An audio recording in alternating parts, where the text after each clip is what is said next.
Good morning students. आ गए सभी? सभी आ गए? बढ़िया हो।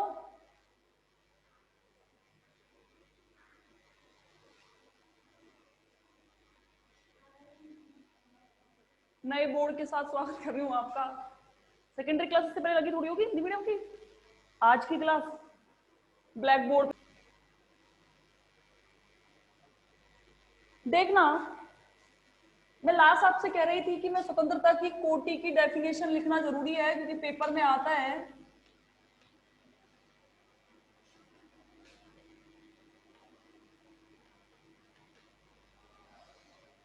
Order of freedom.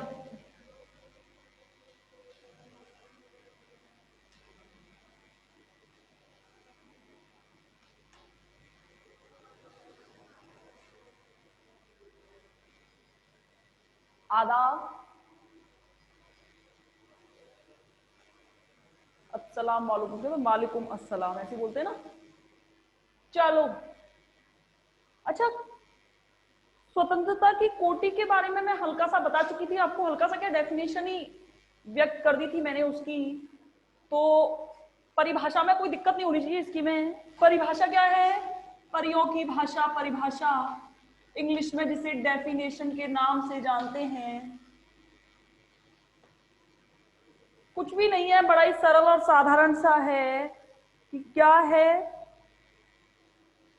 कोई तंत्र की बात करेंगे हम, क्योंकि हम बात ही तंत्र की करते आए हैं। तो जैसे क्या बोला मैंने, किसी तंत्र को पूर्णतया व्यक्त करने के लिए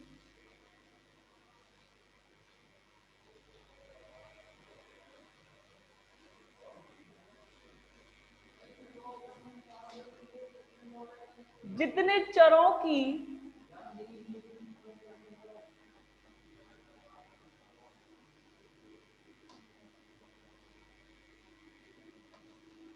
आवश्यकता होती है,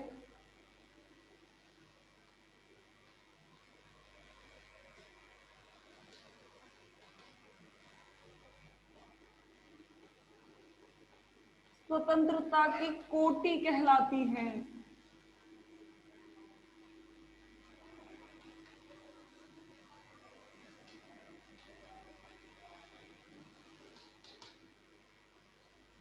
समझ गए मैंने क्या बोला? किसी तंत्र को पूर्णतया व्यक्त करने के लिए जितने चरों की आवश्यकता होगी, ध्यान रखना न्यूनतम। अधिकतम तो कितने भी हो सकते हैं भाई। अब खाने के लिए बात करूं तो मैं ये कहूँ, ये रसगुल्ले हैं, ये बर्फी है, ये डोसा है, ये पानी पूरी है, मैं इनकी बोलूं तो खाने को तो कितना भी खा लो, लेकिन कोई एक लिमिट तो होगी। यानी कि किसी तंत्र को व्यक्त करने के लिए मैं जब चाहूँ ना, मुझे पूर्णतया मतलब मेरा पेट भर जाए, मैं इतना खा लूं, चाहे रोटी सब्जी मिल जाए, चाहे गोलगप्पे पेट भर के मिल जाए, चाहे रसगुल्ले पेट भर के मिल जाए, लेकिन पेट भर के मिल जाए। ऐसा नहीं कि सारी चीजें थोड़ी थोड़ी, सारी चीजें थोड़ी थोड़ी खाने से भी पेट भर जाएगा। लेकिन मैंने क्या बोला कि मुझे तंत्र को पूर्णतया व्यक्त करना है तो मुझे न्यूनतम जितने चरों की आवश्यकता होती है वह उसकी क्या कहलाती है? स्वतंत्रता की कोटि। एग्जाम्पल से देखते हैं। जैसे देखो, कोई तार पर चलती हुई चींटी,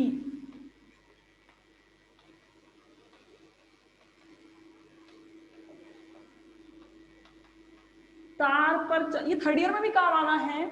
अगर मैंने थर्ड ईयर में फिजिकल मैंने पढ़ाई तो मैं वहां पे ये एग्जांपल देती हूँ कि हाँ भाई ठीक है, और नहीं पढ़ाई तो बात अलग है। तार पर चलती हुई चींटी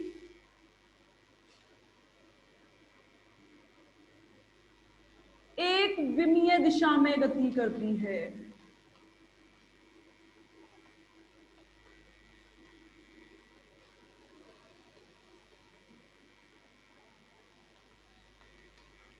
ठीक है, यानी कि इसकी ऑर्डर ऑफ फ्रीडम क्या होगी?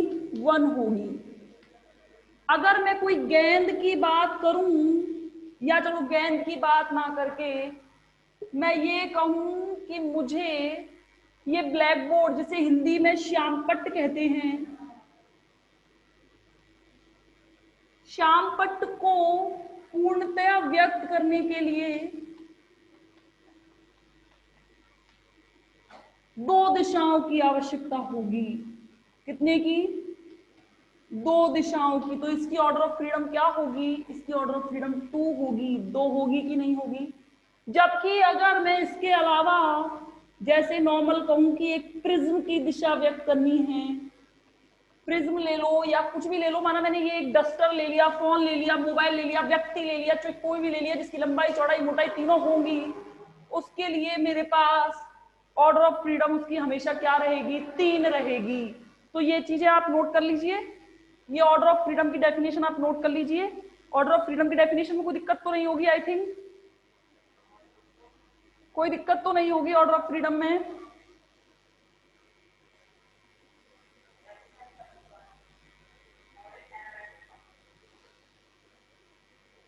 ऑर्डर ऑफ फ्रीडम में कोई दिक्कत तो नहीं होगी ना? लगाना मैडम इसको, कर ली नोट? कर ली सब लोग? सब लोग जरूर कर लें इसे नोट, कर ले जल्दी से नोट। जिन्होंने नहीं किया, सबने कर ली तो बिठा दूं? सबने कर ली तो बिठा दूं क्या? कर ली? ठीक है, चलो मेरे साथ साथ किया, कल कर लिया इसे नोट, जैसे भी आप चाहें वैसे नोट कर लीजिए। ऑर्डर ऑफ फ्रीडम, प्रावस्था नियम मैंने लिखवा दिया था क्या? फेज रूल, फेज रूल लिखवा दिया, F बराबर C माइनस P प्लस 2 लिखवा दिया था ना, F बराबर C माइनस P प्लस 2 लिखवा दिया। हाँ, एक तार पर चलती हुई चींटी की स्वतंत्रता की कोटि 1 होती है। तार पर चलती हुई चींटी की, या नाली में चलता हुआ कीड़ा, ठीक है, नाली में चलता हुआ कीड़ा हो या तार पर चलती हुई चींटी हो, इन सबको व्यक्त करने के लिए एक दिशा की आवश्यकता होती है, इसलिए इसकी ऑर्डर ऑफ फ्रीडम 1 होती है। सेकंड पॉइंट में भले ही लिख लीजिएगा, श्यामपट्ट को व्यक्त करने के लिए 2 दिशाओं की आवश्यकता होती है, इसलिए उसकी ऑर्डर ऑफ फ्रीडम 2 होगी। श्यामपट्ट को व्यक्त करने के लिए 2 दिशाओं की आवश्यकता होगी, और भले ही कुछ भी लिख देना, एक व्यक्ति को पूर्ण व्यक्ति कर देना तीसरे में, जिसमें ऑर्डर ऑफ फ्रीडम 3 कर देना। मैक्सिमम ऑर्डर ऑफ फ्रीडम 3 हो सकती है, 3 से ज्यादा ऑर्डर ऑफ फ्रीडम किसी भी कंडीशन में हो ही नहीं सकती, क्योंकि हमारे पास दिशाएं अभी तक 3 ही ज्ञात हैं और 3 दिशाओं में ही ज्ञात कर सकते हैं। तो देखना मैंने क्या बोला, व्यक्ति को पूर्णतया व्यक्त करने के लिए व्यक्ति की, या फिर कोई त्रिविम में रखी हुई वस्तु, ये कर देना, थोड़ा साइंस में लगेगा, त्रिविम में रखी हुई वस्तु को पूर्णतया व्यक्त करने के लिए, त्रिविम में रखी हुई वस्तु को पूर्णतया व्यक्त करने के लिए 3 दिशाओं की आवश्यकता होती है। 3 दिशाओं की आवश्यकता होती है, इसलिए उसकी ऑर्डर ऑफ फ्रीडम होगी 3। प्रावस्था नियम नहीं लिखा तो प्रावस्था नियम लिख लेना, फेज रूल, प्रावस्था नियम, इसकी तो डायरेक्ट एक ये फॉर्मूला याद रख लेना बस, F बराबर C माइनस P प्लस 2, जहां C क्या है? नंबर ऑफ कंपोनेंट्स, घटकों की संख्या, P क्या है? प्रावस्थाओं की संख्या, और 2 तो 2 है ही।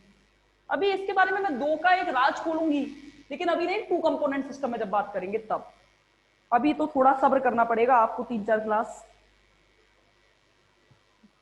ठीक है। अच्छा, एक चीज और है, जैसे लिख लिया सबने, F बराबर C माइनस P प्लस 2 लिख लिया कि नहीं? जल्दी बताओ। हाँ, तो ये लिख लेना, जहां C बराबर नंबर ऑफ कंपोनेंट, P बराबर नंबर ऑफ फेजेस। मैडम कह रही थी डस्ट वाली नहीं है, ऐसे कैसे लिखा है, डस्ट वाली नहीं है। लिखना इसमें प्रावस्था नियम के लाभ,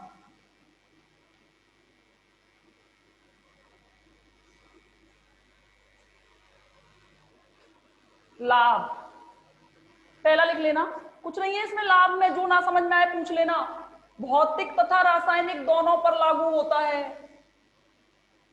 भौतिक तथा रासायनिक दोनों पर लागू। भौतिक का मतलब पता है, अभी बात करेंगे, अभी देखा आपने, अगर मैं भौतिक की बात करूं तो आपने देखा, आप ठोस के बारे में भी बात कर रहे हो, द्रव के बारे में भी बात कर रहे हो, गैस के बारे में भी बात कर रहे हो, इन सब के बारे में बात कर सकते हैं इस प्रावस्था नियम के द्वारा, इसीलिए इसके लाभ है ये। सेकंड देखना, अच्छा ये देखना, इसमें आपको किस किस चीज की आवश्यकता होती है? केवल दो चरों की, या तो ताप मिल जाए, दाब मिल जाए, या उसका कंपोजिशन मिल जाए, जिसे कहते हैं संगठन। अभी बात करें कंपोजिशन में मत जाओ, केवल ताप और दाब की बात कर रही हूं मैं। तो कहीं भी आप सोच रहे हो कि कोई पदार्थ की प्रकृति के बारे में जरूरत पड़ रही है क्या हमें, कि कोई पदार्थ की प्रकृति जाने? बताओ, कोई अभिक्रिया से मतलब है कि कोई रिएक्शन याद करनी पड़ रही है आपको? है क्या ऐसा? जब हम भी फेज रोल से जब ऑर्डर ऑफ फ्रीडम निकाल रहे हैं तो क्या हमें ये जरूरत पड़ रही है, क्या ये हमें जरूरत पड़ रही है कि क्या अभिक्रिया हो रही है, क्या पदार्थ की प्रकृति है, इसके बारे में कुछ पता चल रहा है? बताओ, नहीं पता चल रहा। तो इसके लिए क्या है कि केवल हमें और सिर्फ किसकी केवल मात्र एक तो प्रावस्था संख्या यानी कि फेज मिल जाए और कंपोनेंट नंबर ऑफ कंपोनेंट मिल जाए तो हम आराम से ऑर्डर ऑफ फ्रीडम क्या कर सकते हैं, निकाल सकते हैं। तो सेकंड पॉइंट में लिख लेना, इस नियम में, मैं लिखूं या लिख दोगे? लिखो, मेरे हाथ बहुत ज्यादा गंदे हो रहे हैं। देखो, इस नियम में पदार्थ की मात्रा, इस नियम में पदार्थ की मात्रा कॉमा प्रकृति, मैं हटाना, पदार्थ की मात्रा, लिख रहे हो ना? सुनाई तो दे रहा है? सुनाई तो दे रहा है ना? लिया, यह भौतिक तथा रासायनिक दोनों तंत्रों पर लागू होता है। सेकंड लिखना, इस नियम में पदार्थ की मात्रा कॉमा प्रकृति, पदार्थ की मात्रा कॉमा प्रकृति तथा अभिक्रिया का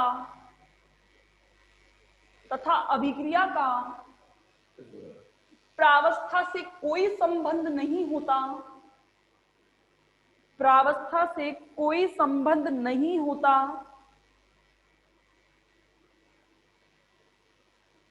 मात्र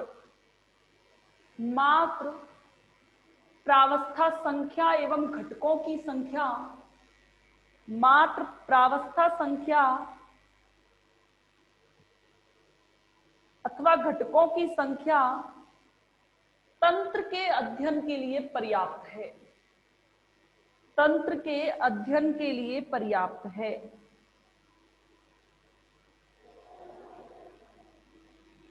थर्ड लिखना, इस नियम का उपयोग करने से पहले, इस नियम का उपयोग करने से पहले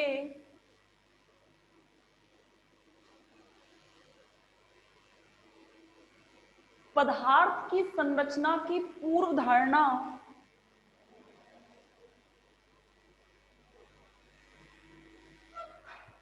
प्रावस्था नियम का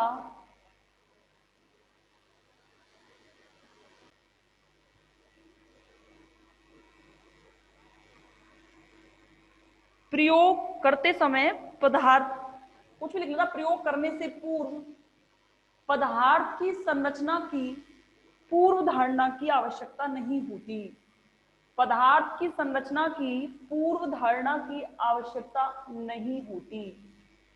दोबारा बोलूं, लिखो, प्रावस्था नियम का प्रयोग करने से पूर्व, प्रावस्था नियम का प्रयोग करने से पूर्व पदार्थ की संरचना की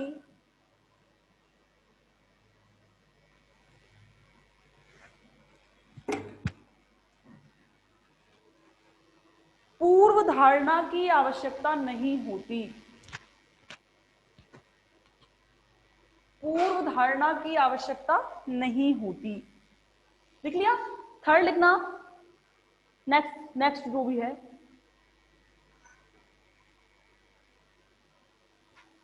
यह नियम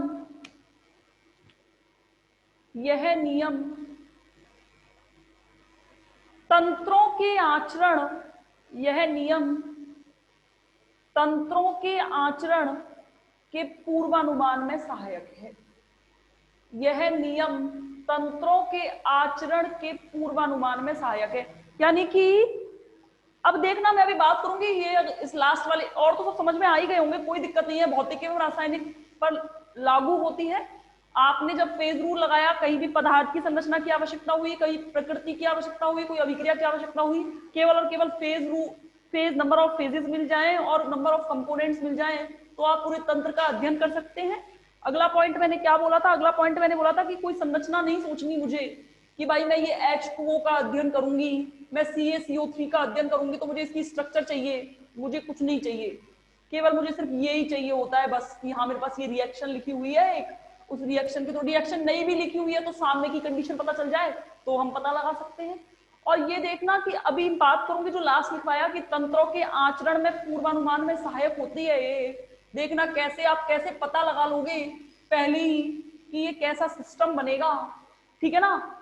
जो पेपर में पूछा है वही लिखवा रही हूँ मैं, इसको बिल्कुल नहीं लिखवा दी थ्योरी को, क्योंकि नोट्स नहीं है इसके, इसीलिए लिख लेना मेरे साथ साथ में रोते डोलो कि मैडम आपने थर्ड यूनिट के नोट्स नहीं बताए, नहीं भेजे PDF के थ्रू, बहुत दिक्कत हो जाएगी। कि हानियां या दोष, प्रावस्था नियम की हानियां तथा दोष या हानियां या दोष या सीमाएं। देखो एक चीज समझना, कोई बता सकता है मुझे? एक बता दो बस, उसी से पता चल जाएगा कि हाँ आप कुछ पढ़ रहे हो, एक बता दो बस, बता सकते हो क्या? सब मिल जाएगा, सेकंड यूनिट की PDF भी मिल जाएगी, सब मिल जाएगा, चिंता मत करो। बस मुझे बताओ कि क्या हानि हो सकती है। कि मैडम इस नियम में मैं टेम्परेचर के बारे में पता लगा सकूंगी, दाब के बारे में पता लगा सकूंगी, मैक्सिमम से मैक्सिमम संगठन के बारे में पता लगा सकूंगी।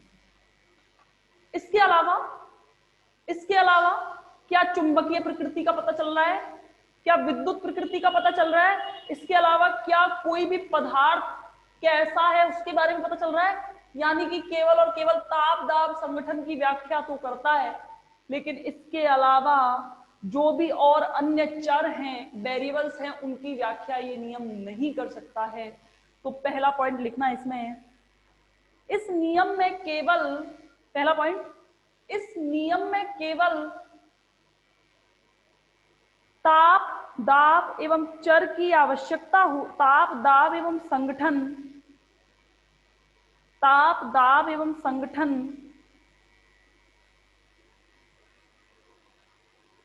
पर विचार किया गया है, ताप दाब एवं संगठन क्या चरों पर विचार, लेकिन चुंबकीय विद्युत, चुंबकीय प्रकृति विद्युत प्रकृति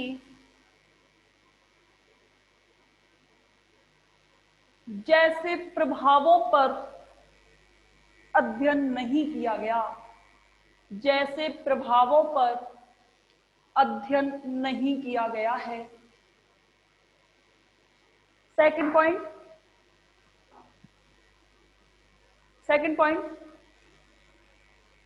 इस नियम में गुरुत्वाकर्षण बल पर कोई विचार नहीं किया गया, इस नियम में गुरुत्वाकर्षण बल पर कोई विचार नहीं किया गया।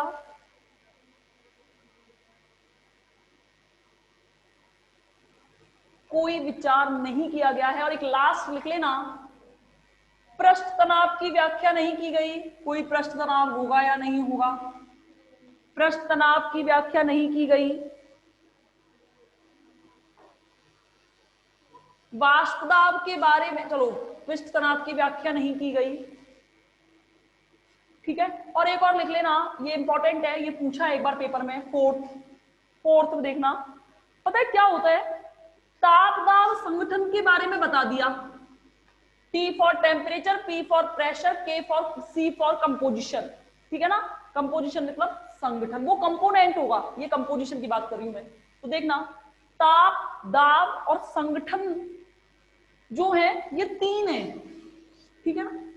इसके लिए नियम दे रखा है C-P+2, F बराबर C-P+2। लेकिन क्या होता है कि प्रावस्था नियम में कुछ विशेष परिस्थितियां होती हैं, कोई भी विशेष परिस्थिति मान लो, कोई भी विशेष परिस्थिति होती है, उसमें ये नियम काम ही नहीं करता, तब हमें एक नया नियम लगाना पड़ता है, यानी कि मर्यादाओं में रहकर नियम लगाना पड़ेगा। ये हमारी लिमिट्स का उल्लंघन कर जाता है कुछ सारे एग्जाम्पल्स में। तो ये मर्यादाओं जो होती है, इन मर्यादाओं में रहकर हमें इस इक्वेशन का यूज करना पड़ेगा। यानी कि मेरे कहने का मतलब है कि इसमें संशोधन की आवश्यकता होगी। बात करूंगी, चिंता मत करना कि ये जो बता रही हूँ ये मर्यादित प्रावस्था समीकरण कौन सा होता है। मर्यादाओं की आवश्यकता होगी, इसीलिए इसको संशोधित करके एक नया समीकरण दिया गया जिसे मर्यादित प्रावस्था समीकरण कहते हैं। कौन सा? मर्यादा, यानी कि ये हर कंडीशंस में अप्लाई नहीं हो पाता, कुछ लिमिट होती है इसकी भी। अगर वो विशेष परिस्थितियों के लिए अगर मैं ये लागू ना कर सकूं तो फिर कौन सा लागू करूं? तो एक नए इक्वेशन को जन्म दिया गया जिसमें कहा गया कि अब इसकी जगह उस इक्वेशन को यूज कर लो, तो उसे क्या कह देते हैं? मर्यादित प्रावस्था समीकरण। तो ये इसकी कमी है, कोई इसका यूज थोड़ी है कि एक ही फॉर्मूले से हम लाभ थोड़ी है, ये कमी तो है। तो लिखना इसमें फेज रूल। अरे P बराबर C minus P plus 2, phase rule को क्या समझोगे? फेज रूल है ये ना, P minus C minus P plus 2, ये फेज रूल है। ज्यादा मत जाओ, इतना ही पूछता है वो कि फेज रूल क्या है, प्रावस्था नियम के लाभ और हानि लिखिए। तो लिखना है इसमें 4/5 कुछ विशेष प्रावस्थाओं में, नेक्स्ट कुछ विशेष F ऑर्डर ऑफ फ्रीडम, स्वतंत्रता की कोटि, F ऑर्डर ऑफ फ्रीडम है भाई, लिखवाया तो था।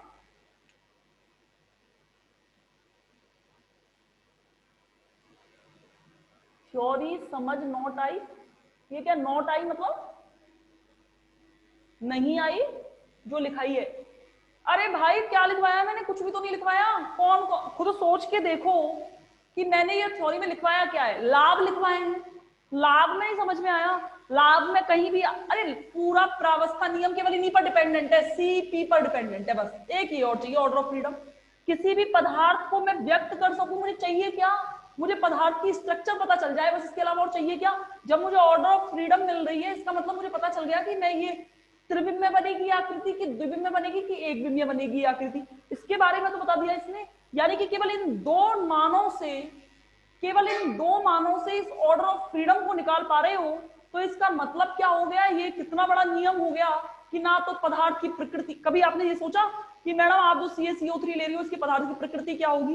कहीं आपने देखा कि ये सॉलिड होना चाहिए, ये ऐसे नॉर्मल, इसकी प्रकृति क्या होगी? इसके बारे में पता चला? कोई अभिक्रिया की आवश्यकता हुई? नहीं, केवल एक साम में दे देते हैं, उस साम में के थ्रू पे आप निकाल लो तो उससे ऑर्डर ऑफ फ्रीडम निकल के आ जाएगी। यानी कि कितने सारे लाभ हो गए। लेकिन हानियों में बात करें तो हानियों में कहीं भी इसने इसके ताप दाब संगठन की बात तो हर बार करता है, लेकिन और विद्युत, ऐसा हो सकता है क्या? ये पदार्थ ये रखा हुआ है मेरे पास, क्या इस पे विद्युत नहीं पड़ रही? क्या इस पे चुंबकीय प्रवृत्ति नहीं लग रही कोई पदार्थ पे? उसकी व्याख्या इस नियम नहीं कर सका, तो ये इसकी कमी नहीं हो गई क्या? अरे ज्यादा प्रेशर क्यों ले रहे हो? इतना प्रेशर कुछ नहीं आना। क्या कह रही हूं मैं, ये इतना सरल है, एक बार पढ़ के देखोगे तो आ जाएगा। तो समझाने जैसा कुछ होता तो मैं समझाती जरूर। तो लिखना लास्ट, कुछ विशेष अवस्थाओं में प्रावस्था नियम पर, कुछ विशेष अवस्थाओं में प्रावस्था नियम पर कुछ अतिरिक्त मर्यादाएं लगानी पड़ती हैं। विशेष अवस्थाओं में प्रावस्था नियम पर कुछ अतिरिक्त मर्यादाएं लगानी पड़ती हैं।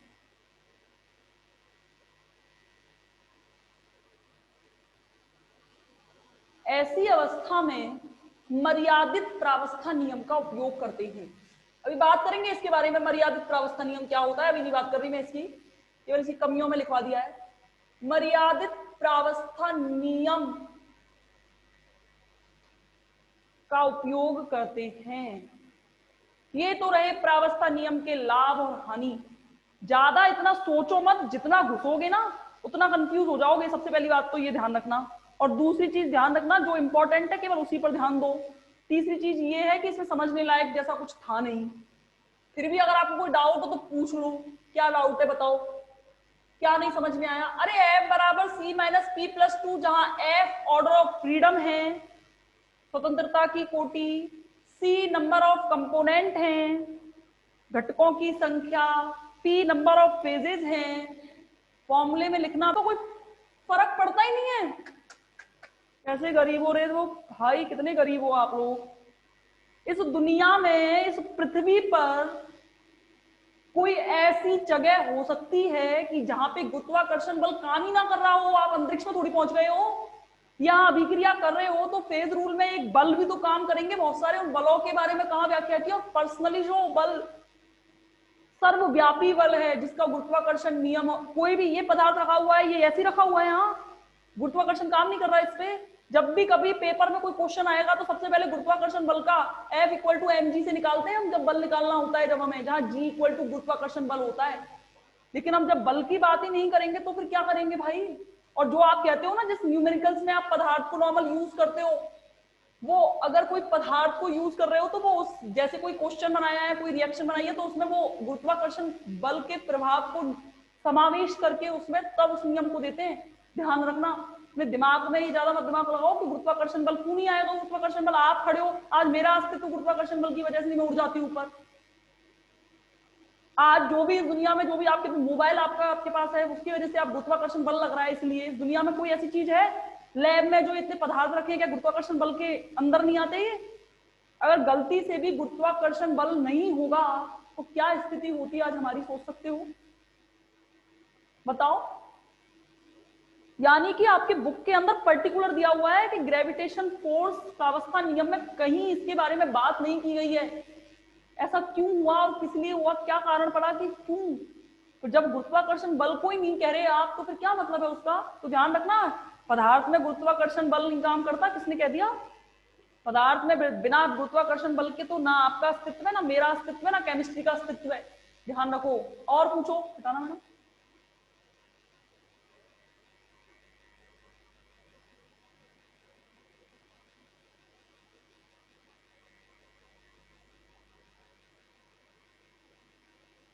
ठीक है, कुछ ज्यादा दिमाग मत लगाओ इसमें। अब लगाना दिमाग तो वो तो ना, जिसमें काम लगाता है उसमें तो लगाते नहीं हो। हेडिंग, एक घटक तंत्र, यहां से आएगा पेपर में। One component system,